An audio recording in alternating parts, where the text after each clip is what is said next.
Friends, welcome to quick revision point. My name is Raksha Srivastava. Friends, आज हम UGC NET paper first में higher education से related important question को समझेंगे, जो कि फ्रेंड आने वाले यूजीसी नेट एग्जाम के लिए इंपॉर्टेंट रहेगा। तो चलिए स्टार्ट करते हैं। फर्स्ट क्वेश्चन है, निम्नलिखित में से किस विश्वविद्यालय ने मेटा विश्वविद्यालय के अवधारणा को अपनाया है। तो फ्रेंड, पहले हम लोग समझेंगे कि मेटा विश्वविद्यालय क्या है। मेटा विश्वविद्यालय जो होता है फ्रेंड, MHRD मानव संसाधन विकास मंत्रालय ने दिल्ली में जो मेटा विश्वविद्यालय स्थापित करने की योजना बनाई है, और इसमें जामिया मिलिया इस्लामिया विश्वविद्यालय, दिल्ली विश्वविद्यालय और JNU जवाहरलाल नेहरू विश्वविद्यालय तथा भारत के प्रौद्योगिकी संस्थान जो हैं वो इसमें भाग लेंगे। ओके, नई दिल्ली में भाग लेंगे। तो इसका जो उद्देश्य होता है मेटा विश्वविद्यालय का, वो होता है नवीनतम प्रौद्योगिकी के इस्तेमाल को विभिन्न विश्वविद्यालयों द्वारा चलाए जा रहे पाठ्यक्रमों को साझा करना, और जिससे छात्रों को क्या पहुँचे, लाभ पहुँचे। ओके, तो इसमें जो राइट आंसर होगा कि मेटा विश्वविद्यालय क्या है, तो में कौन सी अवधारणा को अपनाया है, तो दिल्ली विश्वविद्यालय।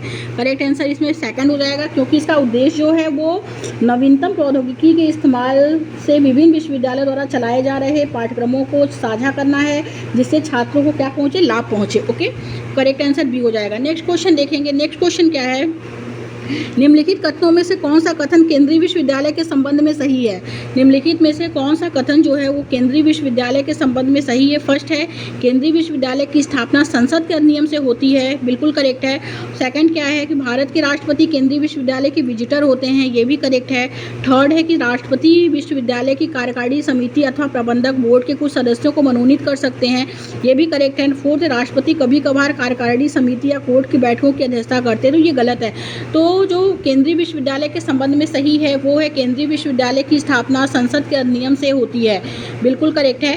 क्योंकि जो केंद्रीय विश्वविद्यालय है उसके जो विजिटर होते हैं कि वो क्या वो होते हैं भारत के राष्ट्रपति। इस समय हमारे भारत की राष्ट्रपति द्रौपदी मुर्मू जी हैं, तो केंद्रीय विश्वविद्यालय की विजिटर जो हैं वो द्रौपदी मुर्मू हैं। ओके, तो और थर्ड क्या है, राष्ट्रपति विश्वविद्यालय की कार्यकारिणी समिति अथवा प्रबंधक बोर्ड के कुछ सदस्यों को मनोनीत कर सकते हैं, ये भी करेक्ट है। ओके, तो राइट, फर्स्ट सेकंड थर्ड क्या है, करेक्ट है। तो राइट आंसर इसमें सी हो जाएगा। नेक्स्ट क्वेश्चन देखेंगे। नेक्स्ट क्वेश्चन है, शिक्षा मंत्रालय द्वारा स्नातक पूर्व पाठ्यक्रमों के लिए ई कंटेंट बनाने का कार्य निम्नलिखित में से किसे सौंपा गया है। ई कंटेंट बनाने का कार्य जो है वो निम्नलिखित में से किसे सौंपा गया है। तो फर्स्ट है इसमें ए है, इसमें INFLIBNET,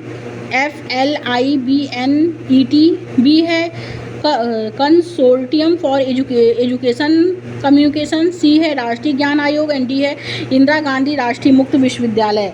तो पहले हम समझेंगे फ्रेंड कि ये जो है कि ई कंटेंट क्या है। ई कंटेंट का क्या है, तो ई कंटेंट जो है इलेक्ट्रॉनिक रूप से जो है वितरित जानकारी या सामग्री को बनाने एकत्र करने, वितरित करने और प्रबंधित करने की क्या है, एक प्रक्रिया है। ओके, और ये किसको सौंपा गया है, तो ये कंसोर्टियम फॉर एजुकेशन कम्युनिकेशन को सौंपा गया है। तो ये क्या है, ये जो कंसोर्टियम फॉर एजुकेशन कम्युनिकेशन है, ये एक शैक्षिक संकाय है विश्वविद्यालय अनुदान आयोग द्वारा, UGC यूनिवर्सिटी ग्रांट कमीशन द्वारा, ये जो है एक शैक्षिक संकाय द्वारा स्थापित अंतर विश्वविद्यालयों में से एक है। और इसकी जो स्थापना होती है वो टेलीविज़न के साथ साथ सूचना एवं संचार प्रौद्योगिकी को उचित उपयोग के माध्यम से शिक्षा प्रदान करने हेतु इसकी स्थापना जो है की गई है। Okay, consortium for education communication की। तो राइट आंसर इसमें बी हो जाएगा फ्रेंड। नेक्स्ट क्वेश्चन देखेंगे, भारत का प्रथम वर्चुअल विश्वविद्यालय कहाँ आरंभ किया गया। ए है आंध्र प्रदेश, बी है महाराष्ट्र, सी है उत्तर प्रदेश, एंड डी है तमिलनाडु। तो भारत का प्रथम जो वर्चुअल विश्वविद्यालय है वो तमिलनाडु में आरंभ किया गया है। ओके, करेक्ट आंसर डी हो जाएगा।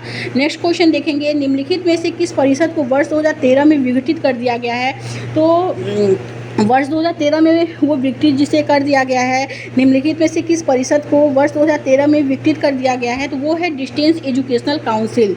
Distance educational council, first A option इसमें राइट हो जाएगा, वो विघटित कर दिया गया। क्यों विघटित कर दिया गया है, क्योंकि डिस्टेंस एजुकेशनल काउंसिल क्या है, तो डिस्टेंस एजुकेशनल काउंसिल जो है वो दूर शिक्षा परिषद नई दिल्ली भारत में स्थित संगठन है, जो मुक्त विश्वविद्यालय एवं दूर शिक्षा प्रणाली के समन्वय एवं विकास के लिए जो है तथा उनके मानकों की स्थापना के लिए क्या है, उत्तरदायी है। ओके, तो करेक्ट आंसर इसमें ए हो जाएगा। आगे देखेंगे, अगला क्वेश्चन है अगला क्वेश्चन क्या है कि national assessment and accreditation council के विषय में निम्नलिखित में से कौन सा कथन सही है। इसका फुल फॉर्म फ्रेंड, इसका जो शॉर्ट है नैक जो होता है फ्रेंड, उसमें कौन सा कथन सही है। तो ये उसका फुल फॉर्म है national assessment and accreditation council के विषय में निम्नलिखित में से कौन से कथन करेक्ट है। तो वो फर्स्ट है इसमें, ये एक स्वायत्तशासी संस्था है। नैक जो है फ्रेंड बिल्कुल ये एक स्वायत्तशासी की संस्था है और इसे उच्चतर शिक्षा के संस्थानों के मूल्यांकन एवं प्रत्यायन की जिम्मेदारी का कार्य दिया गया है। ये भी करेक्ट है फ्रेंड कि नैक जो है ये उच्चतर शिक्षा के संस्थान जो होते हैं उसमें आके इनका मूल्यांकन प्रत्यायन करती है और जिम्मेदारी का कार्य किसको दिया गया है, नैक को दिया गया है। उसी अकॉर्डिंग वो ग्रेड देती है। ओके, तो पहला और दूसरा क्या है इसमें फ्रेंड करेक्ट है, तो राइट आंसर इसमें बी हो जाएगा। नेक्स्ट क्वेश्चन देखेंगे। नेक्स्ट क्वेश्चन है वर्ष 2010-11 में उच्चतर शिक्षा में निम्नलिखित में से किस श्रेणी के विद्यार्थियों का नामांकन निर्धारित आरक्षित श्रेणी के प्रतिशत से अधिक था। ए है अन्य पिछड़ा वर्ग के विद्यार्थी, बी है अनुसूचित जाति के विद्यार्थी, सी है अनुसूचित जनजाति के विद्यार्थी एंड डी है महिला विद्यार्थी। तो राइट आंसर जो इसमें होगा कि वर्ष 2010-11 में उच्चतर शिक्षा में निम्नलिखित में से किस श्रेणी के विद्यार्थियों का नामांकन निर्धारित आरक्षित श्रेणी के प्रतिशत से अधिक था, तो वो है अन्य पिछड़ा वर्ग के विद्यार्थी। ओके, करेक्ट आंसर इसमें ए हो जाएगा। नेक्स्ट क्वेश्चन देखेंगे। नेक्स्ट क्वेश्चन है विश्वविद्यालय अनुदान आयोग के संबंध में निम्नलिखित में से कौन सा एक कथन सत्य नहीं है। कौन सा एक कथन जो है वो सत्य नहीं है। तो इसमें फर्स्ट क्या है, इसे 1956 में संसद के एक अधिनियम द्वारा स्थापित किया गया था। सेकंड है इसे उच्चतर शिक्षा की उन्नति और समन्वय का कार्य सौंपा गया था, ये भी सही है। इसे केंद्र सरकार से योजनागत और गैर योजनागत निधियां प्राप्त हैं। फ्रेंड इसमें क्या पूछा है कि विश्वविद्यालय अनुदान आयोग के संबंध में निम्नलिखित में से कौन सा कथन सत्य नहीं है, तो वो है राज्य विश्वविद्यालयों के लिए इसे राज्य सरकारों से निधियां प्राप्त होती हैं। सही बात है फ्रेंड, केंद्रीय विश्वविद्यालय जो होते हैं वो केंद्र सरकार के होते हैं और राज्य विश्वविद्यालय जितने होते हैं वो राज्य सरकार के लिए होते हैं। तो राज्य विश्वविद्यालयों के लिए से राज्य सरकारों से क्या है निधियां प्राप्त होती हैं, तो ये करेक्ट है। ओके,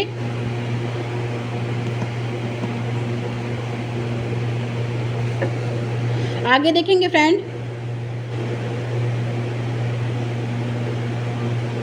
अगला क्वेश्चन क्या है कि निम्नलिखित में से कौन सी संस्था और संस्थाएं अल्पसंख्यक हैं।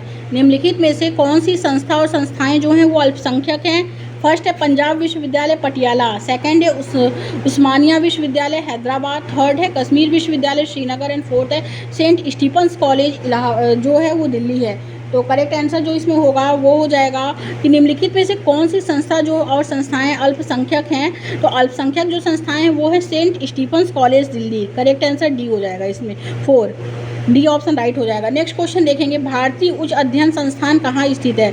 भारतीय उच्च अध्ययन संस्थान कहाँ स्थित है। ए है धर्मशाला, बी है शिमला, सी है सोलन एंड डी है चंडीगढ़। तो राइट आंसर जो इसमें होगा वो बी हो जाएगा कि भारतीय उच्च अध्ययन संस्थान कहाँ स्थित है, तो वो शिमला में स्थित है फ्रेंड। करेक्ट आंसर जो इसमें होगा वो बी हो जाएगा। नेक्स्ट क्वेश्चन देखेंगे, राष्ट्रीय अध्यापक शिक्षा परिषद NCTE national council teacher education के क्षेत्रीय कार्यालयों की संख्या बताइए। ए है 4, बी है 5, सी है 6 एंड डी है 8। तो करेक्ट आंसर जो इसमें होगा कि राष्ट्रीय अध्यापक शिक्षा परिषद के क्षेत्रीय कार्यालयों की संख्या कितनी है, तो क्षेत्रीय कार्यालयों की जो संख्या है वो 4 है। ए ऑप्शन राइट हो जाएगा। नेक्स्ट क्वेश्चन है, निम्नलिखित में से किसके बाद भारत के कॉलेज में सर्वाधिक विद्यार्थी हैं। निम्नलिखित में से किसके बाद भारत के कॉलेज में सर्वाधिक विद्यार्थी हैं। ए है UK, बी है USA, सी है ऑस्ट्रेलिया एंड डी है कनाडा। तो राइट आंसर इसमें बी हो जाएगा, USA में। नेक्स्ट क्वेश्चन देखेंगे, भारत का पहला खुला विश्वविद्यालय किस राज्य में स्थापित हुआ है। ए है आंध्र प्रदेश, बी है दिल्ली, सी है हिमाचल प्रदेश एंड डी है तमिलनाडु। तो राइट आंसर ए हो जाएगा, आंध्र प्रदेश में स्थापित हुआ है। ओके, नेक्स्ट क्वेश्चन देखेंगे, निम्नलिखित में से कौन सा संगठन भारत में तकनीकी तथा प्रबंध शिक्षा की गुणवत्ता की देखरेख करता है। निम्नलिखित में से कौन सा संगठन भारत में तकनीकी तथा प्रबंध शिक्षा की गुणवत्ता की देखरेख करता है, तो वो है फ्रेंड ए है NCTE, बी है MCI, सी है AICTE एंड डी है CSIR। तो फ्रेंड निम्नलिखित में से कौन सा संगठन है जो भारत में तकनीकी तथा प्रबंध शिक्षा की गुणवत्ता की देखरेख करता है, तो वो है फ्रेंड AICTE जो है अखिल भारतीय तकनीकी शिक्षा परिषद AICTE की स्थापना 1945 में एक परामर्शी निकाय के रूप में की गई थी और बाद में 1987 में संसद के एक अधिनियम द्वारा इसे क्या किया गया है, संवैधानिक दर्जा दिया गया है। ओके, तो राइट आंसर जो होगा सी हो जाएगा इसमें। नेक्स्ट क्वेश्चन है साइट पद का पूर्ण रूप है। साइट पद का पूर्ण रूप है, ए है satellite Indian television experiment, B है satellite international television experiment, C है satellite instructional television experiment and D है सैटेलाइट इंस्ट्रक्शनल टीचर्स एजुकेशन। तो राइट आंसर जो होगा इसमें कि साइट पद का पूर्ण रूप क्या है, तो वो है satellite instructional television experiment. Okay, और सैटेलाइट साइट क्या है, सैटेलाइट ये क्या चीज़ है, तो ये जो है सैटेलाइट इंस्ट्रक्शनल टेलीविजन एक्सपेरिमेंट जो है वो जो सैटेलाइट इंस्ट्रक्शनल टेलीविज़न एक्सपेरिमेंट जो है वो साइट 1975 में भारत में ये लॉन्च किया गया था। ओके, और ये एक प्रायोगिक उपग्रह या संचार वो प्रोजेक्ट था जिसे नासा और भारतीय अंतरिक्ष अनुसंधान संगठन द्वारा संयुक्त रूप से डिज़ाइन किया गया था। तो राइट आंसर इसमें सी हो जाएगा। नेक्स्ट क्वेश्चन देखेंगे, भारत में विश्वविद्यालय अनुदान आयोग के क्षेत्रीय कार्यालयों की संख्या बताइए। ए है 10, बी है 7, सी है 8 एंड डी है 9। तो राइट आंसर इसमें बी हो जाएगा, 7 है। नेक्स्ट क्वेश्चन देखेंगे, भारत के राष्ट्रीय शिक्षा दिवस के बारे में कौन सा अभिमत सही नहीं है।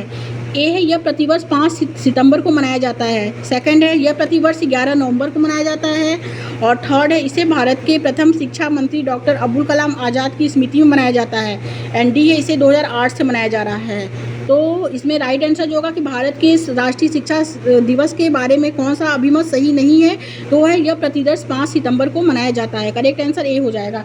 नेक्स्ट क्वेश्चन देखेंगे, नेक्स्ट क्वेश्चन क्या है कि राष्ट्रीय मूल्यांकन एवं अधिस्वीकृति परिषद NAAC राष्ट्रीय अधिस्वीकृति बोर्ड NBA ने इन बातों में भिन्न है, किस बातों में भिन्न है। ए है दोनों द्वारा पढ़ाए जाने वाले विषयों में समानता होते हुए भी प्रयासों में दोहरापन है, और बी क्या है कि एक का दृष्टिकोण कोटि निर्धारण है तथा दूसरे का कार्यक्रम जो है कि कोटि आधारित दृष्टिकोण है एंड थर्ड है सी है कि NBA अथवा NAAC से एक बार अधिस्वीकृति प्राप्त करने के पश्चात संस्था की कोटि के नवीनीकरण कराने से स्वतंत्र है, यह एक प्रगतिशील निर्णय नहीं है एंड डी है यह अधिस्वीकृति संबंधित संस्था में शिक्षा की गुणवत्ता के न्यूनतम मानकों की स्वीकृति के समान है। तो राष्ट्रीय मूल्यांकन एवं अधिस्वीकृति परिषद NAAC राष्ट्रीय अधिस्वीकृति बोर्ड NBA ने किन बातों से भिन्न है, तो वो है एक का दृष्टिकोण कोटि निर्धारण है तथा दूसरे का कार्यक्रम की कोटि आधारित दृष्टिकोण है। तो राइट आंसर इसमें बी हो जाएगा। ओके, राइट आंसर इसमें बी हो जाएगा। नेक्स्ट क्वेश्चन देखेंगे, नेक्स्ट क्वेश्चन है कि यूजीसी यूनिवर्सिटी ग्रांट कमीशन द्वारा यूनिवर्सिटी ग्रांट कमीशन अधिनियम 1956 की धारा 3 के अंतर्गत मानित विश्वविद्यालयों को यह आज्ञा नहीं है। क्या आज्ञा नहीं है? ए है किसी उच्चतर शिक्षा के कार्यक्रमों को चलाना और उनमें डिग्री प्रदान करना, और बी क्या है कि किसी उच्चतर शिक्षा के संस्थान को संबद्ध करना, सी यूजीसी के आज्ञा के बिना कैंपस के बाहर किसी भी जगह देश या विदेश में कैंपस खोलना, एंड डी दूरस्थ शिक्षा परिषद की अनुमति के बिना दूरस्थ कार्यक्रम को चलाना। तो फ्रेंड यूजीसी द्वारा यूनिवर्सिटी ग्रांट कमीशन द्वारा यूनिवर्सिटी ग्रांट कमीशन अधिनियम 1956 की धारा 3 के अंतर्गत मानित विश्वविद्यालयों को यह आज्ञा नहीं है कि वह दूरस्थ शिक्षा परिषद की अनुमति के बिना दूरस्थ कार्यक्रम को चलाएं। ओके, करेक्ट आंसर इसमें डी हो जाएगा। नेक्स्ट क्वेश्चन देखेंगे, निम्नलिखित में से कौन सा विकल्प सही नहीं है। ए है विज्ञान और तकनीकी क्षेत्र के राष्ट्रीय प्रतिष्ठा प्राप्त अधिकांश संस्थान संघीय सूची की 64वीं प्रविष्टि के अंतर्गत आते हैं, और सेकंड क्या है 42वें संविधान संशोधन अधिनियम 1976 से सामान्यतः शिक्षा समवर्ती सूची का विषय है। सी है शिक्षा पर केंद्रीय परामर्शदात्री मंडल की प्रथम बार स्थापना 1920 में की गई थी, एंड डी है भारत ने 2002 में 86वें संविधान संशोधन अधिनियम के माध्यम से अनिवार्य और निःशुल्क प्राथमिक शिक्षा के अधिकार को लागू कर दिया है। तो जो विकल्प सही नहीं है वो है इसमें डी कि भारत ने 2002 में 86वें संविधान संशोधन अधिनियम के माध्यम से अनिवार्य और निःशुल्क प्राथमिक शिक्षा के अधिकार को लागू कर दिया है। डी ऑप्शन राइट हो जाएगा। Okay, thank you friends.